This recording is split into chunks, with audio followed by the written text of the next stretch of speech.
And welcome everybody to TNM Coaching Unplugged and Zoran Todorovic Interconnected podcast. I'm so happy and grateful to be with you today. And as always, we're going to elevate our hearts, our minds, our souls, and spirit to the next level of existence. I'm so grateful for this wonderful tribe who is committed to listening to this podcast and growing and evolving with us. And today we have this wonderful elevation with a dear friend and wonderful partner in crime, so to say, Katarina. Baliova, it's the multidimensional being. You know, she is an artist, wonderful photographer. She's also a great musician. Her voice is outstanding. I've been listening to her voice in a concert and a ceremony. She's also coach, and she's also healer, guide, and mentor.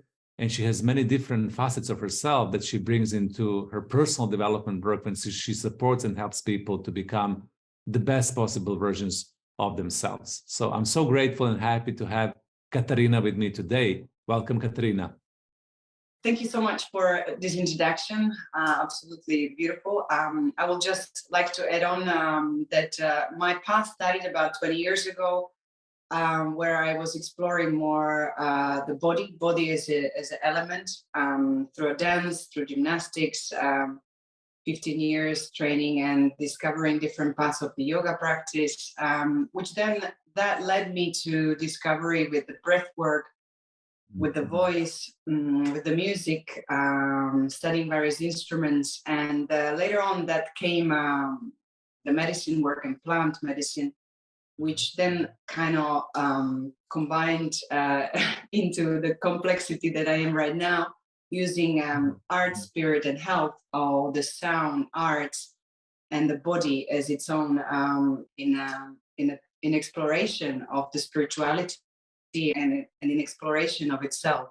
Also, there are the tools which I really use to discover in beings which are coming to see me and which they need help, because I really believe that these are the pillars and the tools for our healing. But I also like to mention that really we are not here to heal, we are here to explore our full potential. So I use music, I use sound, I use singing and instruments, and also the food is part of the programs which I'm running as well. And like that, also exploration with the paintings. I've studied art and design, and I feel like this is a beautiful way of releasing things and also connecting to yourself. So yeah, I think I will just add on this, but you described it so beautifully that I love how you brought it up a little bit and you gave more context and substance. And I love the word that you said, sentence, we're here to explore our full potential. We're not here to heal. So let's start with that. So we are all here to explore our full potential. So what does that mean to you, and how would you approach that exploration in your own life, and then supporting other people to do the same? Well, I for years now really receiving people, and generally the first request is heal my trauma, to heal their programs. And I really after a certain time I started to see that, but aren't we healing, aren't we transforming all the time? And aren't we, which I was mentioning last time, that we are really what made us. So all of those experiences are not there to go away, but they are also a definition of who we are. So that's why I started really also in ceremonies and in paths and healing sessions or recovery sessions, introduce the art and creativity to really help people connect to their potential. Because I really started to see that when people open up their hearts, open up their voice, open up their body, and discovered something about themselves, they became more in control, and they became more believers, and they became more seeing in a vision of the future of themselves. And really, I hope that when people come and see me, that they can never see me again, only as a friend for the tea.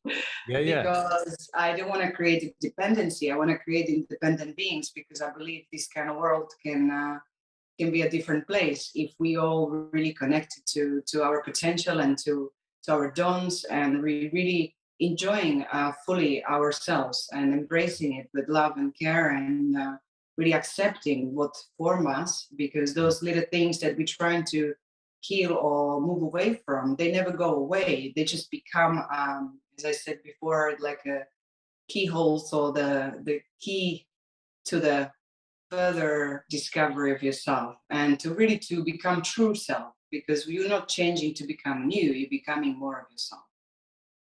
And again, I love what you're sharing, that you're becoming more of yourself, and those things that we have to work with, they're essential part of who we really are, and they support us and give us the character, the personality, our experiences as well that we learn from, and better ourselves to come close to who we really are. So in your best understanding, who do you think we are? How would you define yourself, or how would you define humanity? And the reason why I'm asking you that is because a lot of people would use that language in the personal development industry: become more of who you are, be more of who you are, become of who you are. But sometimes people don't really know what that actually means. So how would you define that for us? I see us as the stars of spirits, which each of us have its own universe. And it's infinite as our potential. It has its colors, it has its personality, it has its planetary system. And I think we each of us are on that self-discovery. So we are also something more than just like this physical being. This is one part of us, and it's helping us to be in this physical plane. But we are light beings of love. And love is really underestimated really these days, and it's such a huge word that I really wouldn't even dare to completely describe it. But love for me means really life, love, life, love. It's a one thing. It's a creation. It's a creation, death, and creation, and constant existence. As we go along during our weeks, days, months, years, we are reborn every minute, every day, and also we kind of die. And I think this is the concept, and the one thing which describes us is this beautiful ways of being, which we find in the nature, and there is this willingness to live, to create, to explore, to expand. And this how I see us. But of course, it's much more complex than that, and this is the beauty of life, that we can play, we can discover it, we can just live it, and this is a great privilege. And I try to remind that to people and to myself, because when you look at it from that perspective, then life becomes joy, because in the end it doesn't matter what happens. What matters how you felt about it, and it could be something sad, something happy, something exciting, something changing, but we should be really looking at it as observer, then observer of the observer, then observer of the observer. And like we're looking at the sky as infinite possibilities of the stars and solar system and universe. It's the same thing within us. I love that expansive energy that you bring, that level of conscious awareness, that we are star seeds, we're love embodied, we are in our presence, and we have this ever-growing, ever-evolving nature of us becoming that and remembering and reminding ourselves. So what happens to us, to lose that ability to observe? Like, I know that when I coach others, I would use that language a lot. I would say, listen, you really have to step into the space of observing yourself, observing your life, exactly as you said, Katarina. And then somehow people get entrapped into these identities, and they get into the space of identifying with their thoughts, identifying with their emotions, right? Identifying with the experiences, with dramas of their life. So what creates that, and how can we release ourselves from this in order for us to be able to be in that space of observation? I really think, and I observe myself, because I was learning from myself and from others when I see people coming to see me. The first thing which comes to my mind is that often we live in our head and in our thinking. Now, our mind is a beautiful, beautiful tool, but it only knows what it knows, and it doesn't know what it doesn't know. So it's very limited, and it's not used in a full capacity. So it's always trying to figure things out and give a reasoning to it. So I always recommend return to the feeling of the heart and return to the feeling in your belly, which belly is your first brain. And this is the first program which we're running. And when we're acting from the space of heart, we see that the whole life around us, it's a little bit more open. Brain gives the names to things. Brain gives the descriptions and limitations of what should and shouldn't. How instead of going what could and couldn't, so, so this should and shouldn't. It's a really interesting thought because it acts from the information. But if you turn it into what could and what couldn't, then it's already more looser. And I think that kind of thinking comes from the heart. Another thing is also it's not easy, and I call everybody on this planet right now warriors, and I have a huge respect for human beings, every single one, because this is not easy, and the reality which we are living, bombarded with a huge amount of information, with expectations in our relationships, in our work, with values of the money and what we're bringing in, it's a huge pressure. And I think, again, if we are looking at these things from our brain perspective, we started to create those pillars of understanding, which is quite caging. So I really recommend, it's really good to return back to the body and come back to the earth. Grounding, walking bare feet, cold baths, do yoga, do breath work, go to the nature, do more art, go into quiet zone, turn off the devices. And, these kind of tools are really helpful, at least for a little moment, to reboot the system, because eventually computer, which this is a huge spaceship, and a computer needs its rest as well. Otherwise, it gets overloaded, and then we get into those habits, and we get lost a little bit from our own selves. And we start really looking out and as a mirror, because everything is just like a mirror. We are in a mirror room as well. We only see ourselves from the others when we meet them. So everything that we're thinking, but sometimes it gets overloading, and that's why I say the quiet and good food, grounding, and nature, they are beautiful tools. And great, thank you so much for that. Such a wealth of information in there for people to really understand and align and take from and apply in their life.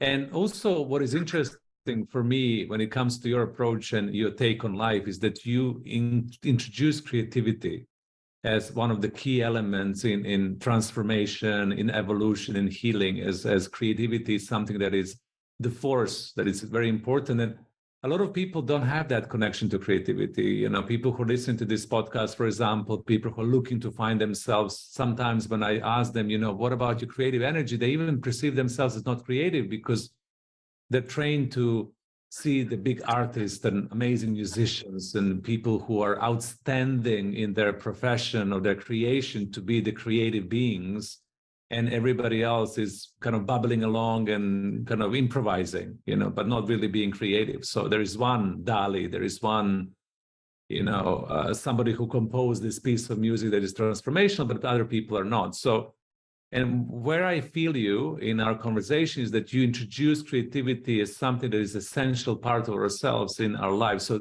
talk to us a little bit more about how do you relate to creativity inside of yourself, and why is creativity so important to be part of our life, especially when it comes to our transformation, evolution, and ultimately our healing? Yeah, this is a really interesting question.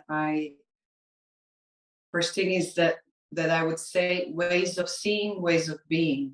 And I really discovered that through my photography, and photography is also a very beautiful way. Now everybody's a photographer, no? So actually, once you have a tool, you can be that artist. You have a pencil and paper, you can draw. Now the opinion on how good you are, again, it's only placed from the perspective of comparison, which there is no comparison if we are all each of us one unique universe. So ways of seeing, ways of being. And I have to say that the artist, it's in each of us. We are all artists, and we just have to sort of break away from the norm and from perfectionism, because it's not always about how perfect and wonderful it is. It's about imperfections in life, which creates the style, which creates also the identity in art form in you. And it requires bravery of exploration, nothing less, nothing more. So how beautiful and free process that is. And as soon as we relax from our expectations, we discover so many different things, because colors bring a different feelings to us. They hugely affecting us. Sound, also hearing ourselves. There are melodies which are directly reprogramming our body as a water spirit that we are, which we have a memory of the water that we carry in our body. The dance, it's a huge method for release, for connecting to all the organs which are working for us to help us to transform.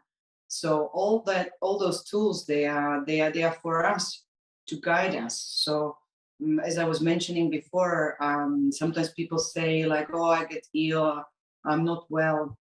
Well, actually, if you look at it from the perspective that you are guided by your body to look at certain things that you are doing and to better them. And as I said, we really, in that kind of perspective, we are all artists, and we can use those tools to better our being and to reconnect to ourselves. Yeah.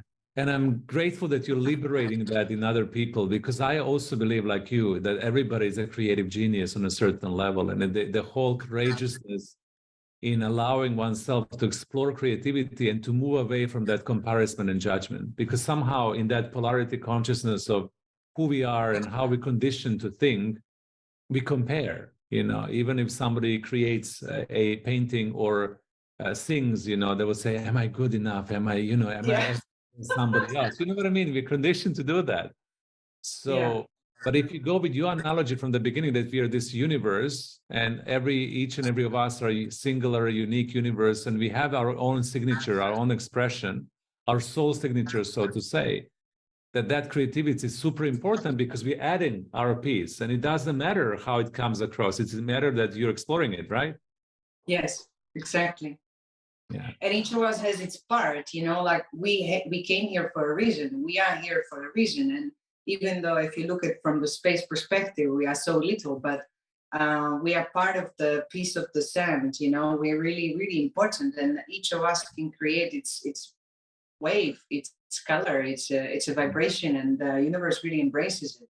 Yeah. It placed us here for a reason. And also there is no pressure of doing it, but I think it will be such a shame. And this is also where I come from, in former Czechoslovakia. When I was growing up, our primary school classes were included all sorts of kind of arts. And I think this is, if I had the children, I would definitely introduce that as must, to discover, because those are the pillars. Also the body work as well, it's one of the arts, then body remembers. It's just I believe that some people didn't have those opportunities, and they are so blocked that they think they had to be born amazing photographer, amazing singer, and all those arts forms. But really, when I studied the piano, my teacher said to me, okay, actually he tested me out if I have a hearing for the sound. So okay, yeah, you're okay, you're good.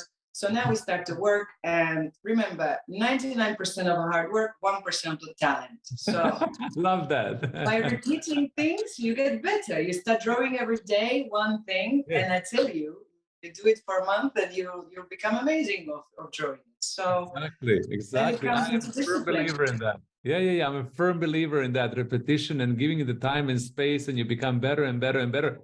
And actually, you unfold it, discover more and more about it. And I think that teacher was 100% right. It is 1% talent, and practice is so important. So unleashing creativity in ourselves, giving ourselves permission to be creative. Another thing that I would love to highlight that you mentioned, but I think it's important for us to talk a little bit on, is that you said that each and every of us, it's super important. We are on this planet for a reason. You know, we need to kind of grasp that importance. And I see that in people, in mass consciousness, a lot of people are still not on the level of accepting that as a reality. You know, they still see themselves as insignificant. You know what I mean? When we go into the victim and I say, who am I? I'm a little small, you know, I cannot change anything, or I'm insignificant, or I'm not important. So, and what you're saying, which I really highly support and believe in, is that each and every of us is super important. So can you share a little bit more on that, you know, and help people initiate into ownership of that? You know, how can we really own that in ourselves, that importance and significance? Yeah, well, this is kind of, I think, work for the whole life. There's three types of positions which we find ourselves, and there is victim, judge, and or persecutor, judge and persecutor. And I really often find that when we find ourselves in those three spaces, we are not acting from the center. So I believe that it is important to not have much of the expectations or the judgment, or really acknowledge the present moment, to be in a space of quiet. It's like a self-discovery. We really don't have so much to prove to anyone or to be, but often this is like a epidemic of this society, you know, that we put ourselves second, or we would rather give or than receive. Most people have a problem to receive, or we look out and we see people like they're doing better, or they are looking better, or they're having better things, and so looking that outside, but we don't realize that we actually in it together.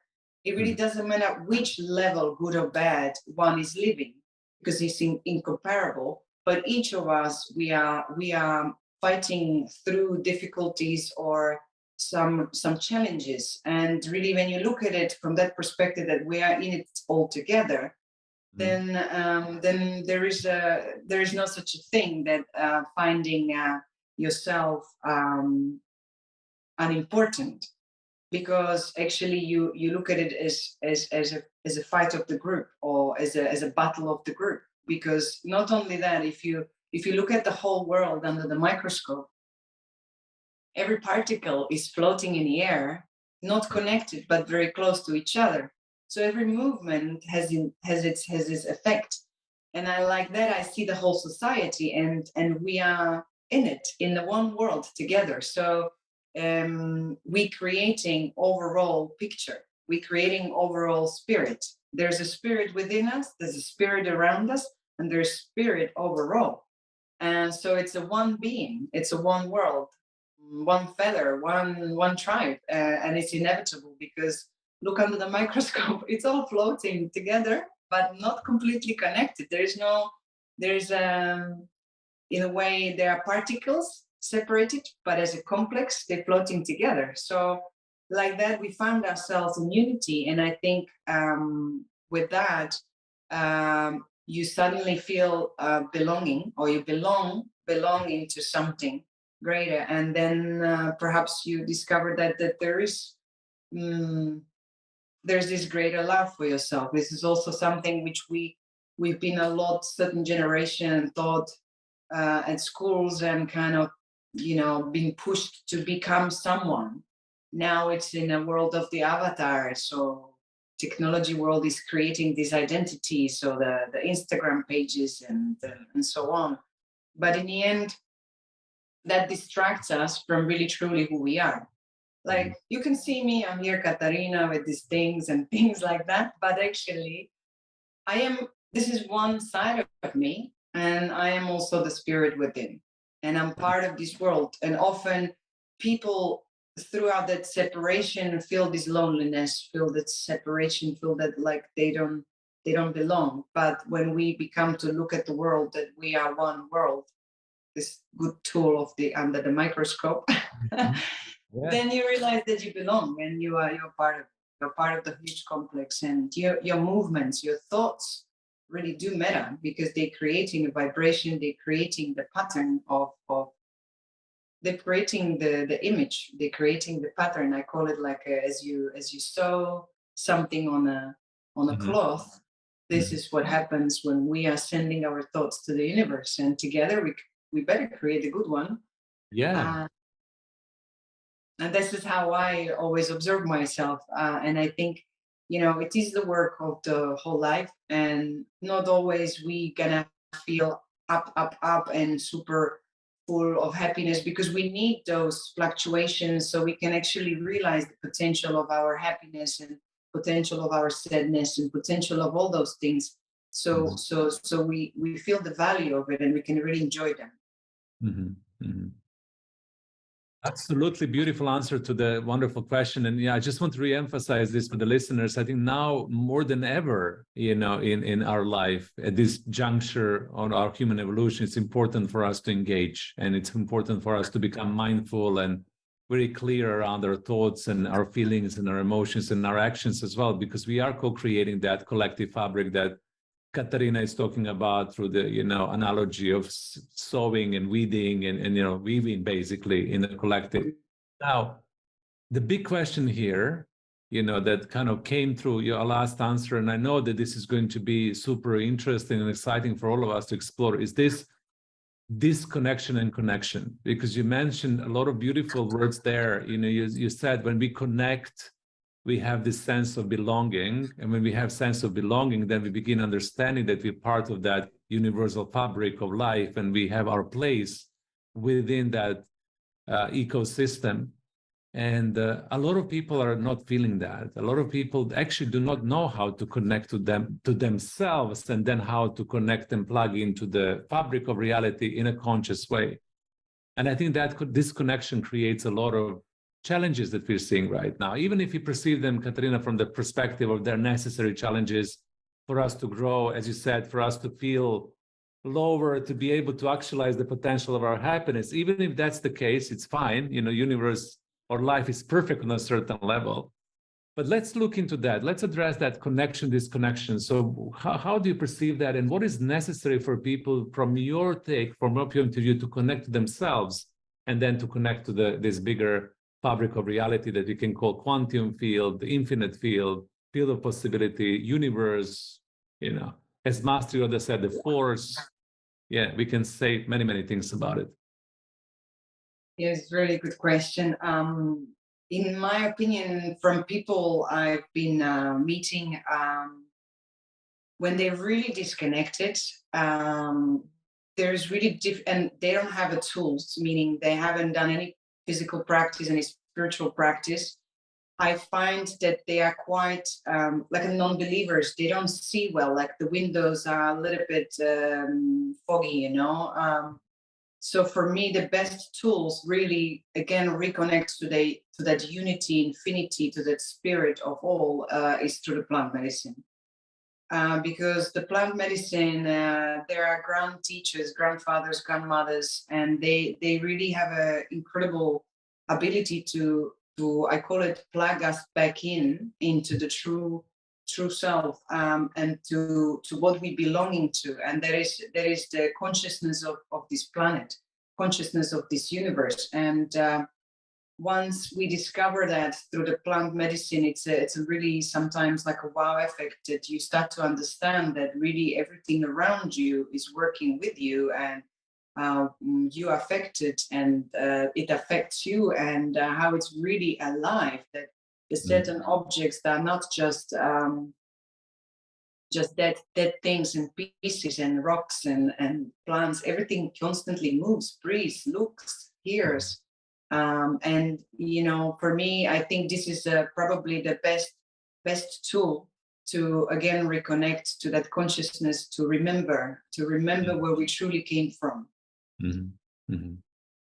And I know what you're talking about because I've experienced ceremonies myself, and yeah, I can really vouch for that. That that plugging into that fabric of reality through the ceremonial practices really serves us all well, even if you have completely disconnected, to plug in back to it or to maintain your connection. Because sometimes, as we know, life is challenging us with different things. We lose, we gain, we lose, we gain. So it's maintaining that level of connectivity, because I think that's the magic of it.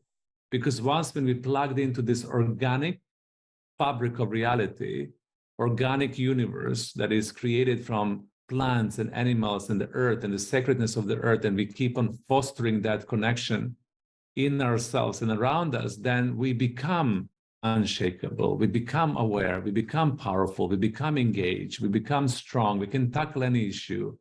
We see what Katarina was saying, that life is a dance and everything is there for a reason. We don't get overwhelmed with dramas or Netflix of our life and things are happening. We escalate them to become so big. We're more in this mindful, beautiful relationship, with that organic universe. And I think this is exactly where we all need to be, plugged into that organic fabric of our existence, right? Yeah, it's really beautiful. And I always see, once you really, if you have a calling for the plant medicine, it's really interesting, because once you connect, you always connected. It's like it's like something was turned on, the switch was turned on, and the medicine is always with you, and it always has been with you. It is you. It's we carry medicine inside our brain, in our pineal gland, in our organs, our crystals. Every single part of our body. It's a beautiful spirit, and they work together. So we just sometimes, it's like it's been sleeping. The mechanism's been sleeping, and it needs to remember. It needs to be plugged in back. And it's really beautiful to sometimes see people, to be reconnected again.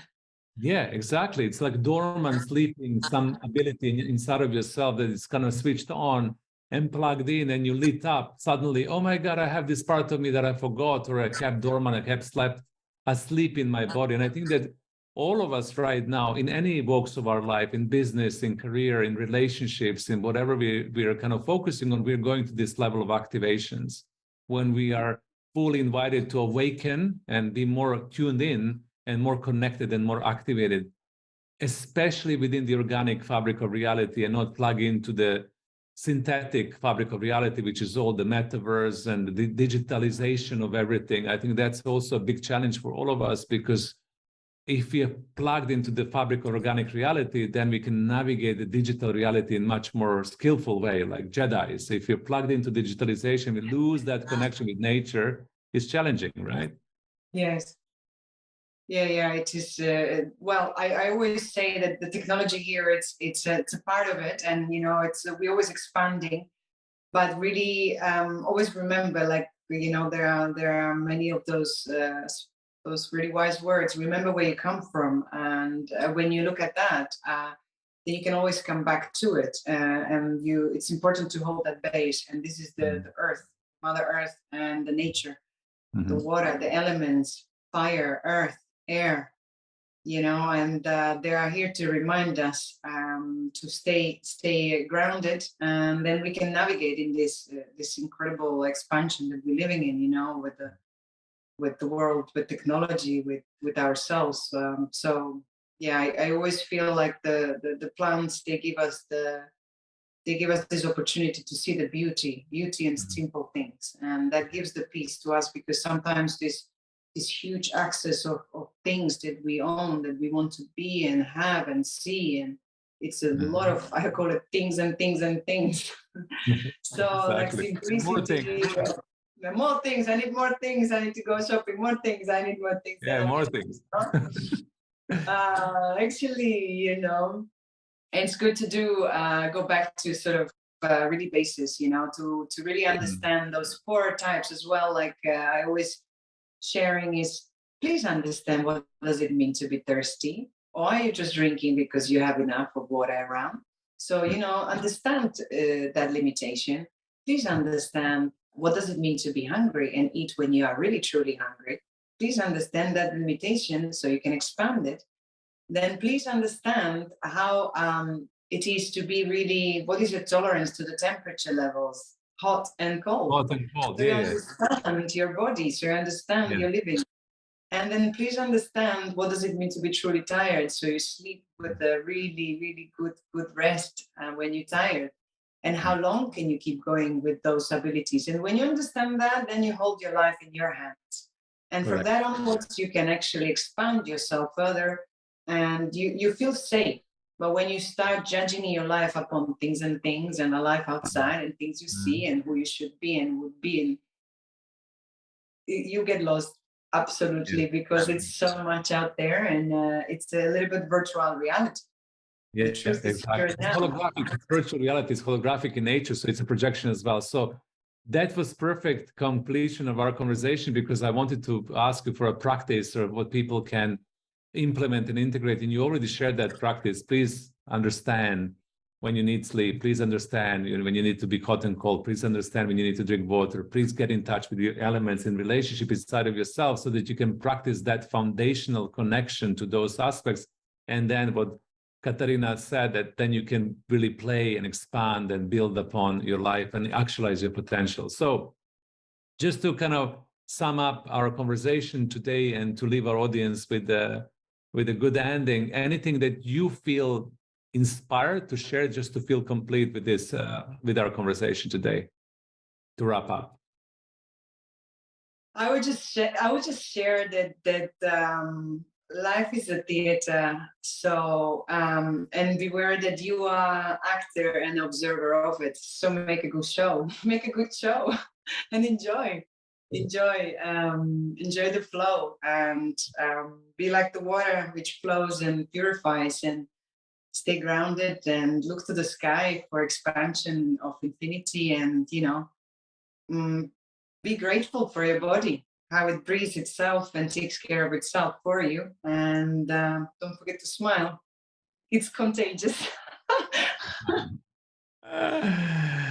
Beautiful, wise, and fun words from a beautiful and wise woman. We're very grateful to have you on our show, Katarina. So grateful that you created time and energy. We're going to link you up on our social media and give you handles as well so people can find you and see and engage with you. Thank you so much for being with us today. It was pleasure and joy to be with you. And until we meet soon, thank you everybody else for tuning in and seeing this podcast and listening to this podcast week after week. We're really grateful for your presence and for your trust and faith and your willingness to engage. Thank you and have a wonderful rest of the day. Bye for now.